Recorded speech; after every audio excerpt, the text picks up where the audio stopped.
Welcome to my scientifically informed insider look at mental health topics. If you find this video to be interesting or helpful, please like it and subscribe to my channel. Hello, this is Dr. Grande.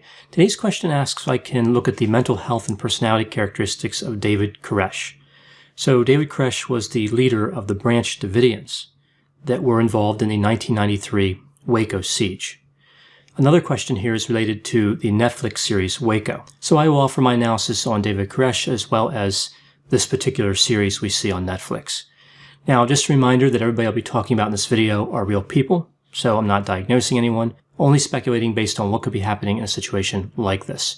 So first I'll start with the background of David Koresh and how he got into the position at this Mount Carmel compound, and then take a look at the siege, so the raid and then the siege that followed, and then take a look at the mental health and personality factors. So starting with the background, David Koresh was born Vernon Wayne Howell in Houston, Texas in 1959. His mother was 15 years old at the time. He never knew his father, and he was raised by his grandparents. David did not do well in school. He would eventually drop out of high school. However, he did seem to have a talent for music and was highly interested in the Bible. Evidently, he had memorized large portions of the Bible by the time he was 12 years old. He joined the Church of Seventh-day Adventists when he was 20, but he was expelled from that group. He went to Hollywood for a while in the hopes of being a rock star, but he was unsuccessful there. In 1981, he joined the Branch Davidians. This is a religious sect that had settled near Waco, Texas. Their settlement is referred to as Mount Carmel. The Branch Davidians have a number of beliefs. I'll just try to sum it up, right? There's a lot to it, but I'll try to condense it here. This religious belief is a millennial movement. They believe that there are clues in the Bible as to when the second coming of Jesus Christ will be. These clues are hard to detect and require what is referred to as an inspired interpreter, essentially a prophet who has divine insight and can help prepare the followers to become God's chosen people. The Branch Davidians aren't the only group that are part of the millennial movement. There have been many. And the typical pattern is one where the inspired interpreter predicts the second coming, so there's an actual date. The group awaits that date. The date comes and goes, but there's no second coming, and the group splinters. The Branch Davidians were a product of one of these divisions. Allegedly, David became romantically involved with a leader in this group named Lois Roden. After Roden passed away, David fought for the leadership of the group with her son, George Roden.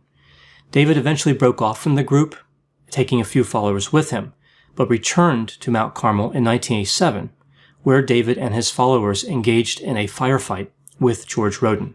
George Roden was shot in the chest and in the hands. David and his followers were arrested and tried for attempted murder. His followers were acquitted, and David's trial ended in a mistrial. The prosecutor did not pursue the case after this. David claimed that he was shooting at a tree. After the trial, George Roden committed murder and was committed to a mental hospital. David raised the money to pay the back taxes on Mount Carmel and took control of the property. There were a number of people living at Mount Carmel in this time, about 150, and some, of course, were in families. When David became the leader of the Branch Davidians, he declared that he received a message from God, which told him to procreate with the group's women, so that he could establish the house of David. This meant that the males would have to remain celibate, and only David could have sexual relations with the females. Now, some were too young, but this didn't stop David, and this is talked about in the Netflix series. In 1990, he officially changed his name from Vernon Howell to David Koresh. He changed his name to David to represent how he was the head of the biblical house of David. Other than the daily activities of just trying to stay alive, like working, preparing food, selling products like firearms, the group spent a lot of time in Bible studies run by David. Sometimes they were about an hour, other times they would go for over 12 hours. David would amaze his followers with detailed interpretations of the Bible, and he had a particular interest in the book of Revelation, specifically passages concerning the seven seals. Now, this is important to understand the mindset of David and his followers. The passages about the seven seals indicate that only the Lamb would be worthy to open the seven seals and see a scroll held by God. The Lamb could set the end times in motion, right? So this Lamb is powerful. David told his followers that he was the Lamb, and that's why he was so good at interpreting the seven seals. So if we think about this logic, it doesn't really make any sense. David says that his interpretation of the 7 seals was accurate, and that makes him the Lamb, even though there's no way to know if his interpretation is accurate or not. His followers, however, believed he was accurate, and therefore the rest of the pieces of the puzzle just fell into place for them, right? His reasoning made sense to them. In essence, David kept his followers excited and enthusiastic, more so than afraid. They wanted to be part of the action. They believed that they were chosen to be near the final prophet. That's what David said that he was. They felt privileged to serve David, and for some, to marry him and have his children. They believed that David was providing information that was more valid than what they saw in seminary schools. They believed they learned more from him in 10 minutes than they would learn in years in those schools. Now moving to the siege at Waco. So I mentioned before that this group sold firearms. The ATF believed that the Branch Davidians had illegally modified some of the weapons and that they possessed explosives. On February 28, 1993, the ATF was getting ready to serve a search warrant for the compound and arrest David and a few of his followers. Now, as they were preparing, a TV reporter had received a tip about the raid, and he asked a postal worker for directions. The postal worker was David's brother-in-law. So David found out about the raid in advance of it. He instructed some of his men to take firearms and get into defensive positions around the compound. At around about 9:45 a.m., the ATF agents arrived in front of the compound. They were heavily armed and wearing uniforms. Now here's where we get into different accounts. The ATF claims that they heard shots coming from inside the building. The Branch Davidians claim that the ATF fired first. Now later in the investigation, we see that an ATF agent admits that another agent fired their weapon at dogs who were on the compound. Later, this agent recanted.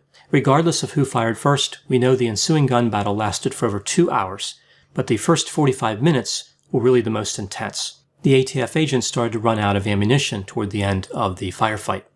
Eventually, a ceasefire was brokered by the local sheriff, who'd been called by the Branch Davidians. So, when this raid occurred, they called emergency services. After this, the FBI took over. The siege at Waco would last 51 days. During this time, we see a number of key events. David makes a deal early on to surrender, but then breaks it. He said that God told him to wait. David spent a total of 60 hours on the phone with negotiators. David told several of his followers to leave. Many were women and children. The adults were arrested. 35 people left as part of these negotiations. There was a division between the negotiators and the hostage response team, so there was a fight going on as to whether the FBI should try to talk their way out or force their way in. The FBI used psychological warfare to cause sleep deprivation, so they set up these speakers and played loud music and recordings of things that would be annoying to the Branch Davidians, like jet planes taking off. The FBI brings in tanks and other armored vehicles, and we see frustration really starts to accumulate on both sides. David is not giving up, he's stalling, and the FBI is considering increasingly aggressive tactics. This takes us to April 19, 1993. The FBI uses combat engineering vehicles, which are essentially tanks, to deploy CS gas, otherwise known as tear gas, into the compound. They told the Branch Davidians that this was not an assault. The Branch Davidians evidently did fire on these vehicles, although some accounts say differently, and the federal agents did not return fire. After more than 6 hours, no Branch Davidians had left the compound, and 3 fires broke out around the same time, almost certainly set by the Branch Davidians, although there is still some dispute about this. I looked at the evidence that was available, and I think it's fairly clear they did start the fires. 9 people escaped, and 76 died. 25 of the 76 people were children. There were a variety of causes of death, including being shot, being suffocated, being buried alive, dying from the fire, and dying from the smoke. So smoke inhalation. There's a lot of debate about whether any of the Branch Davidians were actually trapped. We see this in the Netflix series where it looks like several of them are trapped in different places. Some experts believe that the Branch Davidians could have easily escaped if they had chosen to. Others argue that key escape routes were blocked off by the fires and the collapsing structure. It's believed that David was shot once in the head by another Branch Davidian named Steve Schneider, and after this, Schneider took his own life. The surviving adult Branch Davidians were tried for a variety of crimes. Many were found guilty of voluntary manslaughter and weapons charges. The sentences ranged quite a bit from relatively short prison sentences to extended terms in prison, but through successful appeals, we saw that all of the long sentences were reduced. All of the Branch Davidians involved in the Waco siege, who were sent to prison, were out by 2007. So with all this in mind, let's take a look at the mental health and personality characteristics that might be going on with David Koresh. Now, the difficulty when looking at the mental health in a situation like this comes down to this question. How much can be explained by psychosis? Theoretically, traits like grandiosity, pathological lying, believing oneself to be special, and a number of other characteristics we see here with David could be explained by delusions. How do we draw the line between reality and fantasy, and the line between personality and delusions? Could it be that David had delusional disorder or schizophrenia? Well, his thinking really didn't seem to be disorganized. I don't think it made sense, but it wasn't really disorganized like we see in schizophrenia.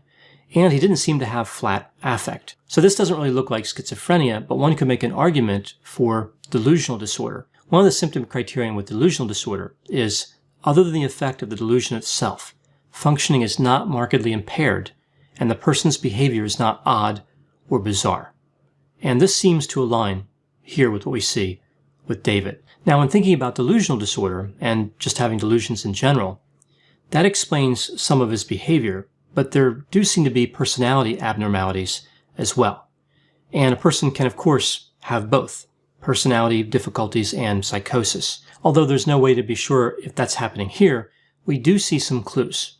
So let's look at what points toward delusions and then what points toward personality pathology. On the delusional side, with David, he believed that no matter what happened, he was going to die, right? No matter how the siege ended, his death was imminent. He believed that this was going to happen as part of his mission. This fatalistic view is more consistent with delusions than it would be with something personality related. Now, delusions around grandiosity are actually fairly common, and this specific type of delusion, where David believed he was a great prophet, is one that I've seen before in my clinical experience. It's a common variant of a grandiose delusion. Now, often wrapped up in this grandiose delusion is paranoia and the idea that one is being persecuted. And these can both rise to a delusional level in and of themselves. We see both at work here with David. He believed the ATF agents and the FBI agents were destined to wipe him out. They wanted to eradicate him and his followers. He believed everyone was out to get him. So if these were delusions, do they fully explain the personality pathology? The answer here is no. Someone can be delusional and have extreme personality characteristics. I talked about that before. We see evidence here with David of psychopathy and narcissism. On the psychopathic side, he has different characteristics from both primary and secondary psychopathy. On the primary side, we see grandiosity, superficial charm. It's very powerful in this case. Manipulation, a lack of empathy, like he was willing to sacrifice more than just himself. He did not release all of the children or other people. We see a failure to accept responsibility, breaking his deal with the FBI, and of course, pathological lying. Looking at secondary, we see irresponsibility, impulsivity, and criminal behavior. Looking at narcissism, in addition to the elements that overlap with psychopathy, like manipulation and lacking empathy, we see a number of elements unique to narcissism, requiring admiration, a sense of entitlement, believing oneself to be special or unique, that's fairly powerful here, and fantasies of success and power. This is probably one of the best alignments that we could imagine. He had fantasies that he was one of the greatest prophets, if not the greatest prophet, in all of history. Now, it's interesting to me that David seemed to be able to meet all his desires by saying that he received messages from God. This was really a way of getting whatever he wanted: multiple wives, endangering all the people around him in the compound, exploiting vulnerable and gullible followers. This really kept him in power. He needed to appear special so that he could make other people feel special because they were near him. In the Netflix series, we see one of his wives says that she married the most special person in the world. I think what happened here is David was able to take these delusions, filter them through a psychopathic and narcissistic personality, and convert them into something that could fulfill his goals. Delusions usually cause people to suffer, so people who have them suffer terribly. It's quite painful. But David was able to harness the power of his own delusional thinking to become the leader of this group. The only way his delusions could lead to satisfaction was for David to drag other people down with him, or one could argue, drag other people into his delusion, like shared psychotic disorder. So he was delusional, and some of the other people may have been vulnerable to be delusional, and he brought them into his delusion. So in essence, we could think of specifically his narcissism as a little machine that processes information. When the delusions were put through the machine, they came out in a way that glorified David. Here we see it wasn't just the delusions, and it wasn't just the personality factors. It was really the combination that made David so dangerous. So what was David's personality profile? I'll use the 5-factor model for this. I remember the 5 factors through the acronym OCEAN: openness to experience, conscientiousness, extroversion, agreeableness, and neuroticism. So I'm going to save openness to experience to be the last trait. So starting with conscientiousness, we see mid-range conscientiousness, we see high extroversion, mid to low agreeableness, and low neuroticism. The difficult one here is really the openness to experience. This happens quite a bit with openness. So somebody gets higher in openness to experience. They become psychotic, they have a lot of fantasies, they are intellectually curious, they seem adventurous, and all of these things seem to line up with what David was doing. At the same time, somebody can have thought that is so flexible that eventually it becomes inflexible. So it's like if somebody gets too high in openness to experience, they actually seem very low in openness to experience. They have rigid, inflexible thinking. So there's kind of a paradox at work, almost like it wraps around in a circle. So if somebody moves really far up that scale, they go back around to the bottom. And similarly, if somebody becomes extremely rigid in thought, in a way, they become psychotic. So this is actually tough to gauge openness to experience. We see the same problem with other people who have led criminals, like Charles Manson. In one sense, he seems very low in openness to experience. In another sense, he seems extremely high in that trait. So kind of with that in mind, I would say I think that Koresh was probably high in openness to experience, but of course I could make the same argument about being low in openness. So he's really kind of a mystery with this particular trait. Certainly he seemed to have a lot of fantasy and he was attracted to abstraction. And again, certainly he had very dogmatic thinking. Now in the last part of this video, I'll take a look at specifically what we saw in the Netflix special and some of the concerns that seem to be brought up around that. This special kind of makes the government look responsible for all of the deaths in the Waco siege. I like the quality of the Netflix special. Like, it was a high quality production, and there were a lot of things that they got right in that series. I think where I struggle is how it painted kind of a one-sided picture. Now, I agree that the FBI terribly mishandled the situation and failed to demonstrate really any understanding of the personality profiles of the individuals with whom they were negotiating. It seems like they did everything to feed David's delusion. As they were more aggressive, he believed that was fulfilling a prophecy, making him more committed to his beliefs, more certain that he was correct. There's no way to know how other strategies would have fared, but it's hard to imagine that losing 76 lives was the best that the FBI could do. I think the strategy of talking made sense, but not the strategy of intertwining tactical interventions like psychological warfare, but just staying with the talking. However, there is a limit to what can be accomplished with just that strategy, which brings me to the other side of the argument.